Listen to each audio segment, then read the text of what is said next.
They laughed at her torn shoes and her village accent. But they had no idea a billionaire was watching. And he saw something in her no one else did. This is the story of Glory, a humble maid who stepped into a world of wealth, secrets, and betrayal. They mocked her. They tried to break her. But what they didn't know was that her quiet strength would change everything. A tale of love, dignity, and rising above judgment. They mocked the poor girl, unaware a billionaire had fallen in love with her. Get ready. This isn't just a story. It's a lesson in what it means to truly see someone's worth. Sometimes the most broken souls shine the brightest. The rain had just stopped when the rusty old bus rolled to a halt on the edge of the city. The doors hissed open, and she stepped out. Mud-caked shoes, a faded duffel bag clutched in her hand, and eyes full of hope and fear. Her name was Glory.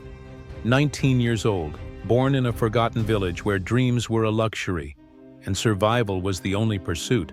She was too thin, too quiet, too naive. But there was something about her, something that made people stop and look twice. Not her clothes or her hair, but a stubborn fire behind those shy, downturned eyes. The kind of fire you only see in people who have known deep pain, but still choose to believe in better days. She didn't come to the city to find love. She came to escape. Back in her village, her life was a string of sorrows. Her father had disappeared when she was just 10, swallowed by debts and desperation. Her mother worked herself into the ground, sewing clothes for pennies until sickness claimed her. Glory was left with nothing but a younger brother, a tattered Bible, and a promise she made to herself that no matter how hard it got, she would never let her soul rot in bitterness. That promise was the only thing that carried her to the city. Her first days in the city were brutal. She knocked on doors, rejected, laughed at, judged. Her accent was too country, her clothes too poor, her eyes too trusting. People called her stupid, simple, a lost cause. But she kept going. Then one day, fate placed her in front of a tall iron gate. The mansion behind it looked like it belonged in a fairy tale. White pillars, spotless marble steps, and guards in black suits. The house of Madame Lucia, a woman of old money, sharper than a dagger, colder than ice. Glory didn't know it then, but stepping through those gates would change her life forever. Madame Lucia didn't hire out of charity. She hired out of boredom. She liked new maids like she liked new perfumes, fresh, disposable, and easy to forget. She took one look at Glory and smirked. "You'll do," she said. "Try not to cry too much." That was the beginning of Glory's job as a housemaid in the Whitestone mansion. From day one, she was mocked. The other maids sneered at her behind perfectly powdered faces. They whispered about her in the kitchen, spilled mop water on her path, and blamed her for things she didn't do. To them, she was a joke, a stray cat who didn't know her place. But Glory stayed quiet, not out of fear but out of dignity.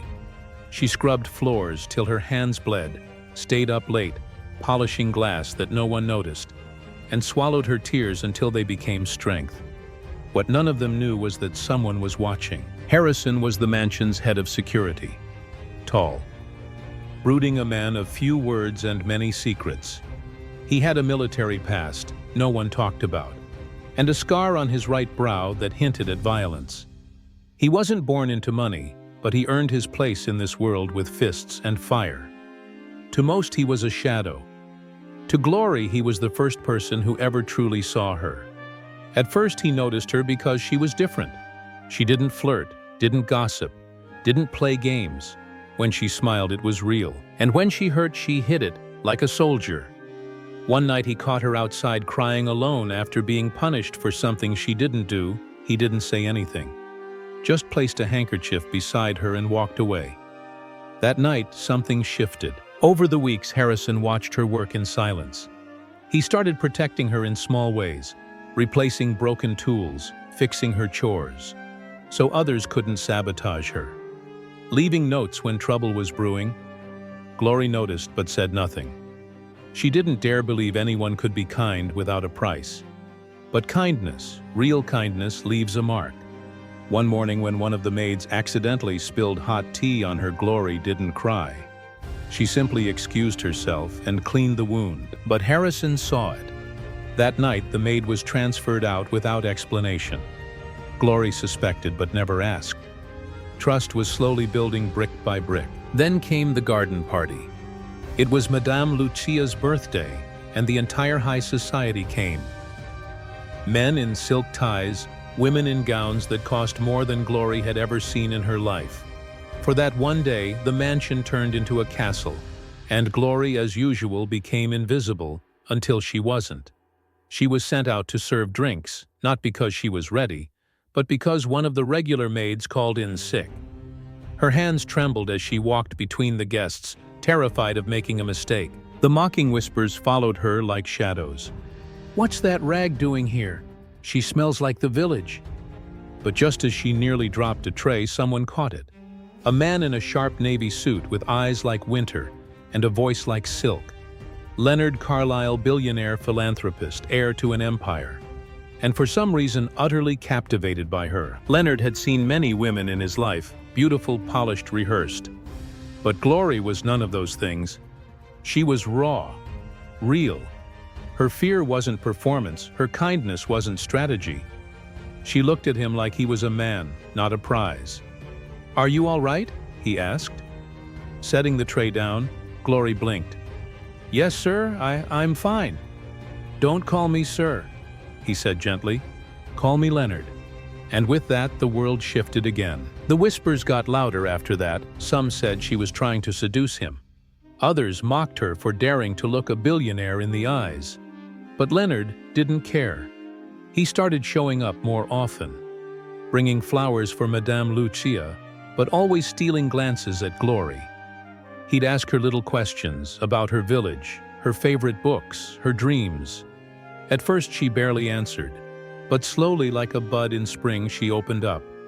"I want to go back to school," she whispered one day, "to become someone my little brother can be proud of." Leonard smiled. "Then you will. But love especially. The kind that breaks rules never comes without war." When Madame Lucia found out, her fury was volcanic. She summoned Glory to her office, eyes blazing. "Do you think this is a fairy tale?" she hissed. "You, a maid trying to seduce a man like Leonard. Know your place." Glory didn't defend herself. She simply bowed her head. But inside, something was changing. She wasn't that scared girl from the village anymore. She had dignity now, and someone powerful saw it too. Meanwhile, Harrison watched all this in silence. He saw the blooming connection between Glory and Leonard. And for the first time, something stirred in him. Jealousy, maybe, or fear. Not because he didn't want Glory to be loved, but because he had started to care too. He had loved her in silence. Now someone else was saying it out loud. And then, just when things were beginning to blossom, disaster struck. Glory was accused of stealing Madame Lucia's bracelet, a priceless heirloom. It was planted in her closet. She was dragged out in front of everyone, humiliated, mocked. Spat on Madame Lucia, called the police. The other maids laughed. "We always knew she was trash," they said. Glory stood there frozen. Her hands trembled, her lips quivered, but her eyes, they burned with silent fire. And just as the officers moved to handcuff her, Leonard stepped forward. "She didn't steal it," he said, voice sharp as a blade. "She's innocent." The crowd gasped. Madame Lucia narrowed her eyes. "And how would you know?" "Because I planted a camera," Leonard replied calmly. "I've been watching ever since I suspected something was wrong." He turned to the screen, and there, clear as day, was footage of one of the jealous maids sneaking into Glory's room. Gasps, silence, then chaos. The case was dropped. The maid was arrested, and Glory just stood there stunned. Leonard walked up to her, looked her in the eyes. "You don't belong in their world," he said softly. "You belong in mine." The sun had barely touched the horizon when Glory tiptoed down the marble staircase, careful not to wake anyone. The silence of the mansion seemed almost sacred at that hour, broken only by the occasional creak of old wood or the distant chirping of birds. She had always been an early riser, a habit born from years of village life. But this morning was different. Today she carried a secret in her heart, a secret that had bloomed quietly like a wild flower in a forgotten field. She was falling in love. And not just with anyone, Harrison. The quiet, kind-hearted man who worked as a security guard for the Monroes, the very family that paid Glory to mop their floors and clean their golden toilets. He wasn't rich, he wasn't powerful, but his eyes had looked at her like she mattered, like she wasn't just the maid or that poor girl from the village, like she was someone worth noticing. It had started with small things, the way he'd hold the door open for her even when others rushed past her like she was invisible. The way he'd whisper jokes just to make her laugh, even when she was scrubbing the floor on her knees. And then one night he'd found her crying in the laundry room. "Hey, you okay?" he had said gently, his voice barely above a whisper. She hadn't answered at first, but he didn't push. He just sat down beside her on the cold tiled floor, his silence more comforting than any words. That was the moment it began, not loud or dramatic. Quiet. Tender. But today, everything felt different. Glory paused in the kitchen, staring at her reflection in the glass window. Her face was still soft with sleep, her hair tied in a loose braid, and her hands rough with soap and calluses. She wasn't pretty, like Miss Bianca the Monroe's spoiled daughter with porcelain skin and diamond necklaces, but Harrison didn't seem to care about that, and that scared her more than she could admit. Because love, real love, was dangerous, especially for someone like her. Later that morning, while the house buzzed with preparations for some big event, the Monroes were always throwing charity galas and business brunches. Glory found herself sweeping the back patio when she overheard whispers, "She's still here." Bianca hissed, "Daddy should have fired her weeks ago." "I know," replied her friend Celine, twirling a golden strand of hair around her finger. "She's such a charity case, it's embarrassing." Glory froze her fingers, tightening around the broomstick. She wasn't surprised, not really. The girls had always looked down on her, treating her like some unwelcome stain on their perfect lives. But what she heard next made her blood run cold. "I think she has a thing for the guard," Bianca sneered. "How pathetic is that?" "Oh my God, no way!" Celine giggled. "As if someone like him would ever look at someone like her." They both burst into laughter. Glory didn't move, didn't breathe. Their words sliced through her like glass. She should have walked away. She should have let it go, but something inside her snapped. That night, after the guests had left and the mansion returned to silence, she stood by the gates under the dim glow of a flickering lamp. Harrison was there sipping coffee from a cheap paper cup, staring at the stars. "I heard them," she said softly. He turned, startled. "Who?" "Bianca, her friend. They were talking about you. About me." Harrison set down his cup and walked over his brow, furrowed. "What did they say?" "That I'm pathetic. That someone like you would never look at someone like me." Silence hung between them, thick with unspoken pain. "Do you believe them?" he asked. Glory hesitated. "I don't want to, but I've lived enough to know people like them don't just make fun. They destroy." Harrison stepped closer. "Then let's not give them that power." Her eyes met his. "How?" He reached for her hand, rough, calloused, trembling, and held it like it was made of gold. "By choosing to be something more than what they think we are. But love, no matter how pure, never stays hidden for long." The next morning, Bianca stormed into the living room, her heels clicking like gunshots on the marble floor. In her hand was a photograph, grainy, taken from a security camera. It showed Glory and Harrison holding hands by the gates. "You knew about this?" she screamed at her father, slamming the photo on the coffee table. Mr. Monroe looked up from his paper, mildly annoyed. "Knew about what?" "This? Our security guard dating her, that maid. That peasant girl from the village." Mrs. Monroe gasped. "Is this true?" Bianca didn't wait for an answer. She stormed off, murder in her eyes. Glory was summoned to the drawing room within minutes. She stood trembling as the Monroes stared her down like a pack of wolves. You've been fraternizing with staff, Mrs. Monroe sneered. I didn't mean... Do you think this is some kind of fairy tale? Bianca spat. You think the maid gets to fall in love and live happily ever after? I didn't do anything wrong, Glory whispered. Bianca walked up to her nose to nose. You did everything wrong, and now you're going to regret it. The next few days were torture. Harrison was sent to work. The front gate, far from the mansion. Glory's hours were doubled. Her chores increased. The staff stopped talking to her. Rumors spread like wildfire. Still she endured. She didn't cry, she didn't run, because deep inside her a fire had started, the kind that doesn't burn out easily. One night as she scrubbed the chandelier in the grand hall, standing on a shaky ladder without safety gear, she slipped.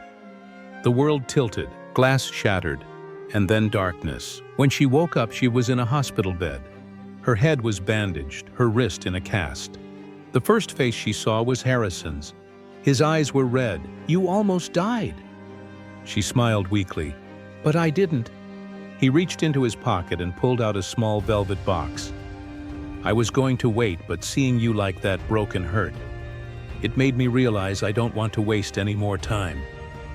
He opened the box. Inside was a ring. Simple but beautiful. Like her. Will you marry me, Glory? Tears rolled down her cheeks. Yes. News of their engagement spread like wildfire. The Monroes were furious. Bianca broke a vase. Mrs. Monroe fainted. Mr. Monroe simply poured himself a drink and muttered, I always knew Harrison was a fool. But it didn't matter anymore because something else happened. Soon after Harrison, the lowly security guard inherited a fortune. A huge one. Turns out his grandfather, a reclusive billionaire who had abandoned the family years ago, had died leaving everything to him. Suddenly the poor security guard became one of the richest men in the city, and the girl everyone mocked, he became the fiancé of a billionaire. The same people who once looked down on her now begged for her attention. Invites flooded in, reporters stalked her. Designers offered to dress her for free, but Glory stayed the same. Kind, strong, unshakable. Because the girl who had once been mocked was now the one everyone admired. They thought she was just a maid, a poor village girl who had stumbled into the glittering chaos of city life and had no place in their world. But what they didn't know, what they couldn't know, was that Glory carried secrets even she didn't fully understand. It all began on a stormy Thursday evening. The rain pounded against the mansion windows like a wild drum, echoing the turmoil brewing inside the Delgado household. Thunder crackled like the universe itself was arguing. In the vast kitchen, where she was usually invisible, Glory stood frozen. Her hand clenched around a broken teacup, its sharp edge biting into her palm. She'd just overheard something she wasn't supposed to. If Mr. Delgado finds out, it'll ruin everything, hissed Cassandra. The daughter of the house, her voice was sharp, slicing through the air like a blade. We can't let that girl stay here. She doesn't belong. And if Harrison keeps talking to her, we'll have real problems. Glory's heart thundered louder than the storm. She wasn't naive. She knew Cassandra hated her, but this sounded dangerous. More than jealousy, more than cruelty. It sounded like a threat, but what could she do? Who would believe a maid? She slipped out quietly, trying not to leave a trail of blood or suspicion.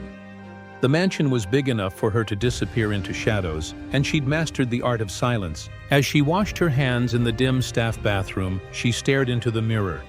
There was fear in her eyes, but something else too. Something stronger. Resolve. The next morning, the sun returned like nothing had happened. The Delgado mansion sparkled again, its marble floors and crystal chandeliers showing no sign of the night storm. But inside, Glory, a different kind of storm raged. She needed answers. Why did Cassandra see her as a threat? What were they hiding? And most of all, why was Harrison, the billionaire's adopted son, treating her like someone who mattered? He'd started talking to her more. At first it was small things. Did you sleep well? Or be careful with that tray. But now it was different. He asked about her life, her dreams. He listened like no one ever had. And yesterday, after everyone left the dining room, he'd said something she couldn't stop replaying.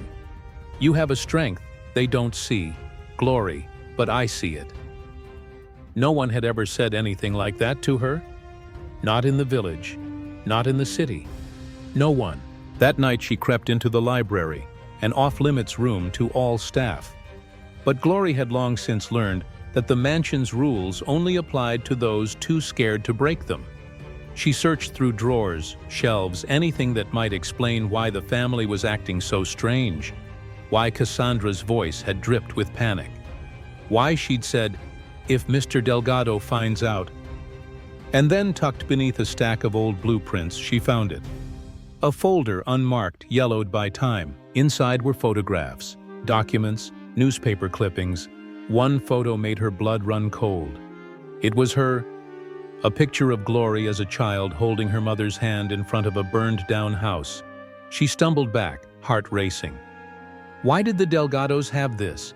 How did they even know who she was back then? She flipped through the pages. Her mother's name appeared again and again. Notes about her father, mentions of land of ownership, of betrayal. And at the very end, a name she hadn't heard in years. Vincent Delgado, the patriarch of the Delgado Empire. Harrison's guardian. The man who owned everything. Tears welled in her eyes. Her family had once owned land where the Delgado estate now stood. Her father had been tricked, her mother ruined. And the documents proved it.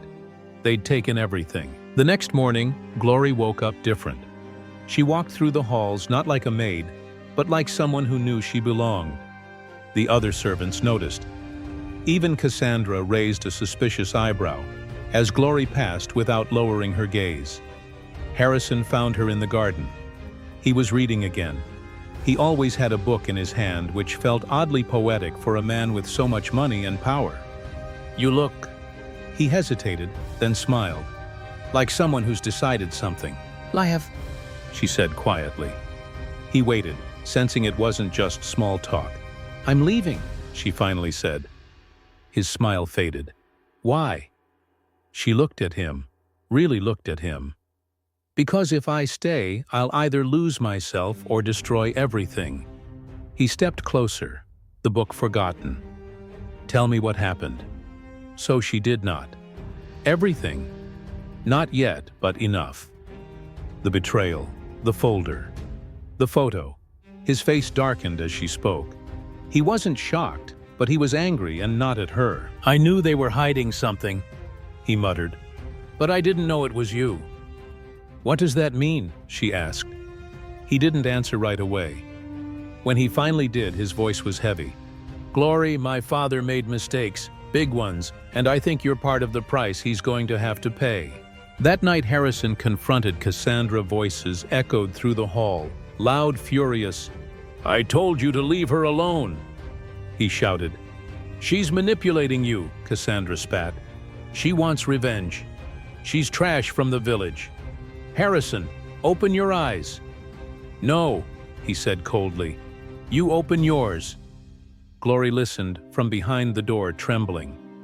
Part of her wanted to run, part of her wanted to scream, but most of her wanted to fight. Later that week, everything changed. Mr. Delgado returned from his business trip. The house shifted like it always did when he came home.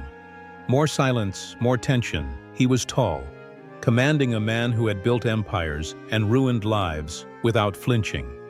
Glory stood in front of him in the grand hall, her heart pounding like war drums. "I hear you've been asking questions," he said, not looking up from his glass of whiskey. "I found the folder," she said quietly. He finally looked at her, and for a moment, just a moment, she saw something flicker in his eyes. Regret? No, probably not. "You have no idea what you're walking into," he said. "I know enough," she replied. He stood, walked slowly toward her. "What do you want?" "Money and apology. Revenge." Glory straightened her shoulders. "I want the truth. I want my family's name cleared. I want the land you stole returned." He smiled thinly. "You're bold for a maid." "I'm not a maid," she said, "not anymore." Behind closed doors, the family erupted into chaos. Cassandra screamed. Mrs. Delgado wept. Mr. Delgado called in lawyers. And Harrison. He stood beside her. "Always, she's not alone." He told them, "Not anymore." Days passed. Then weeks. The media caught wind of the scandal. Whispers became headlines: "Village girl takes on billionaire family." Truth behind Delgado fortune. Glory didn't care about fame. She didn't want revenge. She wanted justice, and she was getting closer. But as the world turned its eyes toward her, new shadows began to rise. Enemies she didn't know she had. People from her past. Secrets within secrets. The girl they mocked was no longer just the maid. She was a threat, and soon the whole world would know her name. What a journey we've just been on. From the dusty roads of a forgotten village to the golden halls of a billionaire's mansion. Glory's story has reminded us of something powerful, that even when the world looks down on you, even when they mock you, your worth is not defined by where you come from, but by the strength you carry inside. This story wasn't just about a poor girl falling in love with a billionaire. It was about courage, about truth, about standing tall even when your voice shakes. Glory fought not just for herself, but for her family, for justice, for her identity, and in a world full of masks, she chose to reveal her true self. Thank you so much for staying with me through this emotional ride. Your time, your support, it means everything. If you enjoyed this story, don't forget to subscribe to the channel for more powerful, heart-touching tales like this one. And please leave a comment below. What part of Glory's journey touched you the most? Did you see yourself in her struggles? Your voice matters, and I'd love to hear from you. Until next time, remember, even the ones the world underestimates can rise and shine the brightest.